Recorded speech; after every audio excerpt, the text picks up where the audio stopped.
Happy birthday, Mark King. I cannot believe you are 60. What an amazing milestone to be celebrating. And we are so happy to be here with you for this special occasion. You are a true testament to the huge progress made with HIV and AIDS and the healthy and long life that you can lead. And it's such a beautiful tribute to share your very own birthday to benefit the Reunion Project, who support and connect long-term survivors of HIV to share their experiences, to learn from, and grow together. Of course, whilst remembering those no longer with us. We wish you all a really fun evening, dance and party in your living rooms on Zoom. And here's to Mark. Here's to you, Mark, with love from both of us. Happy birthday. Happy birthday to you. Happy birthday to you. Happy birthday, dear Mark. Happy birthday to you. Da da da da. The clock's ringing. Thank you very much. Happy 65th birthday, coming up soon. I was going to think about singing to you, but I can't compete with the people who sang with you for your 60th birthday. My fellow British man, Sir Elton John. But that was really nice. Yeah. But this is a milestone event for you because you are a long-time HIV survivor, and you've just written this book on My Fabulous Disease, which we want to know all about. Can we start with going back a little bit and saying, how did you first react when you got the diagnosis? Oh my goodness. It was March 15th, the Ides of March, in 1985.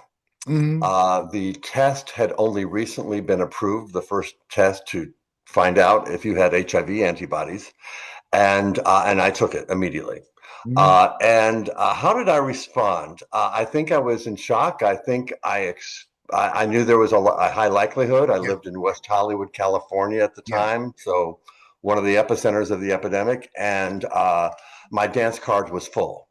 So the likelihood that I was going to test positive, it was fairly likely. That's not the same as knowing for sure. Yeah. And so I think I was numb to it. I think I self-medicated with lots of cocaine. It was 1985 in Los Angeles, so Absolutely.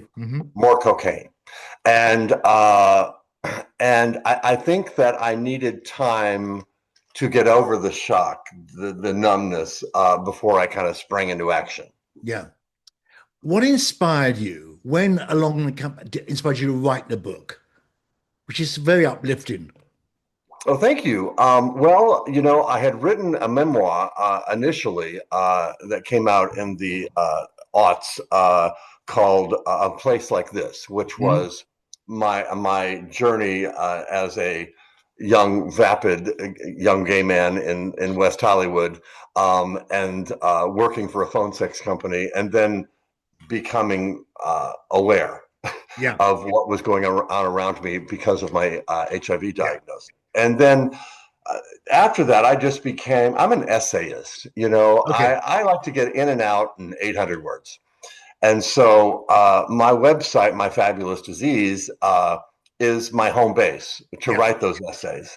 And I'm a storyteller, and so a lot of it was storytelling from the early days, or thoughts and things that occurred to me as this journey has gone on. And so My Fabulous Disease, Chronicles of a Gay Survivor, is a collection of my greatest hits, as it were, you know, and it's broken up into stories about HIV, of course, but also sex, family, drugs, and my brushes with celebrity along the way. And so that's what I wanted. I wanted a place where I could collect the essays that I thought were the most moving or important, or funny. I do lead with joy. Mark, was the book for you or for all of us? The writing was for me, for sure. What a great question. You should do this, like, professionally. The writing was for me. I needed an outlet. I needed a way to process my feelings of what was going on. I needed a place to be ridiculous, despite everything. And it was definitely for me. And what I learned along the way is if you write with complete transparency, You don't try to paper over the flaws. Yeah. In my case, my incredible need to be liked, to be in the public eye, to have Roger interviewing me, to be in the spotlight. I started as an actor after all, and so that need remained. I remember thinking to myself, well, I guess I'm not going to make it as an actor in Los Angeles. I'm going to be on TV. Hey, but maybe I can be on TV for having HIV. Yeah. Okay.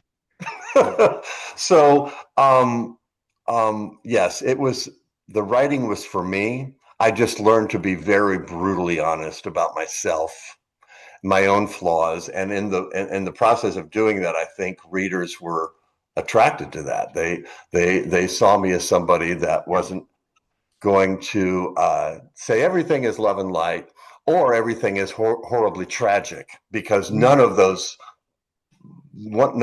represent a whole person. Yeah. Up to 95, it always was tragic. But tell me, Mark, how have you noticed the change over the years of how people react to you when they find out your status? Differently. Hmm. Initially, as you say, at 95, 96, 97, when effective drug treatments got us out of our deathbeds. Prior to that, there was always a very, Yeah. either I'm so sorry or, oh, you're so very brave. Hmm. Because I guess anyone facing death is very brave. And, it did reduce me to a tragedy. And I always push back at that, because even in those early years, there was joy and humor. AIDS activism is hilarious, and often hilarious in very effective ways. And there was sex and romance and all of those things that make up us as human beings Yeah. prior to those effective treatments. But yes, now it's just kind of a fact of life for me. Now I live in a Yeah. bubble. I live in a bubble. I'm surrounded by friends and families who care about me, who get it, who don't Hmm. judge me. Um, that is not the same as someone who maybe was diagnosed yesterday or last week, because they will face social stigma. They will be othered and judged. How could you be so stupid? How could you let this happen to you? And so I always have an eye on those folks for whom they've been diagnosed more recently, and I write about this a lot too, as well as the fact that my longevity, the fact that I can sit here and be Hmm. light about it with you, has everything to do with who I am and what I look like and what my gender is. All of those things are factored in. Yeah. And so I also keep an eye on the fact that we've left a lot of people behind, Yeah. and for whom HIV is, in fact, a daily struggle. Yeah. I'll come clean with you. I'm a widower. 1995, the year before. Mm. And I'm also an activist. I ran a very major AIDS charity in London. And I found, of course, you know about survivor guilt. I also found that in 96, 97, people didn't know what to do with me. Mhm. Because how do you skirt around it? That whole concept of, when I was younger then, the whole concept of not being able to talk about a person who wasn't there, because this taught us a whole lot of brand new rules. And we're very involved in it. But I wonder now, it's very difficult because the younger generations, I feel like an old man saying this, don't relate to it. They don't think it's anything to do with them. Do you find that, or does that annoy you? Do you find that? Well, first of all, Roger, let me say this. I'm sorry for your loss, Thank you. and that's a forever thing. Mhm. And and the fact that you lost this person so close to the finish line, Mhm. right? I mean, by 96, late 96, people were literally, I know Yeah. a guy that had last rites given to him Mhm. before he took the combination therapies and is walking among us today. Mhm. Mhm. So to be so brutally close to the finish line, I'm very sorry. Yeah. And those folks bring out a special kind of grief because of the timing of that. Yeah. And so I hear that for you. Uh, what was your question? Well, I also about how younger people don't seem to relate to. I'm not so heavily involved in AIDS activism, Yes, as if it's something to do with not something to do with them. It's to do with us, the oldest, and we don't need yes, to talk about it anymore. yes. I have thoughts on that. Um, I I think that every generation has their own shit, and I have to be aware of that. Um, I I if I didn't go through everything I went Yeah, through, that we went through, if if that was not to have more empathy for other people, regardless of what they're going through, to open our minds to see that everyone has their struggle. There are people watching this conversation right now who have been through worse than you or I. absolutely. And if we're able to have the generosity of spirit to recognize that, then maybe we're a little less judgmental about all of these youngins and how they don't know what we went through. And I walked a mile for my AZT. Yeah, yeah. They don't know. And it reminds me, the best analogy I have is being in Los Angeles in the early 80s and there being Vietnam vets Yes. around, like in their fatigues on the street, homeless or otherwise challenged. I never once walked up to one of those men and said, "Tell me all about it." Yeah, I didn't. It had nothing to do with yeah. me. You know, I had, and soon enough, I had my own shit, right? Hmm. And I try to remember that. And I wrote a piece once called, and it's in the book, "Stop Bludgeoning Young Gay Men with Our AIDS Tragedy." Hmm. It is not theirs to own, and we can't make them own it. They will have their own stuff. And a lot of these young men we're talking about didn't get to go to their high school graduation or prom, or lost relatives due to COVID, or are living through the early years of fascism in the United States. There's stuff that every generation must face. I try to maintain a generosity of spirit toward those folks. Yours is a very uplifting story, and this is why I wanted to talk to you, and also because Michelle told me I should do. Um, but let's get serious for a second. How worried, how scared are we with the Orange Man and he's cutting off global aid support? How worried are we? And should we, sitting here comfortably, be doing something about it? Oh, absolutely. Mhm. Absolutely. We should be all doing something about Mhm. it. It has renewed my sense of activism and confrontation and resistance in a Mhm. way that I haven't felt since the 80s. I'm sorry to have Yeah, bring up all of these tools in my toolkit that I once used on a daily basis, but I'm using them again.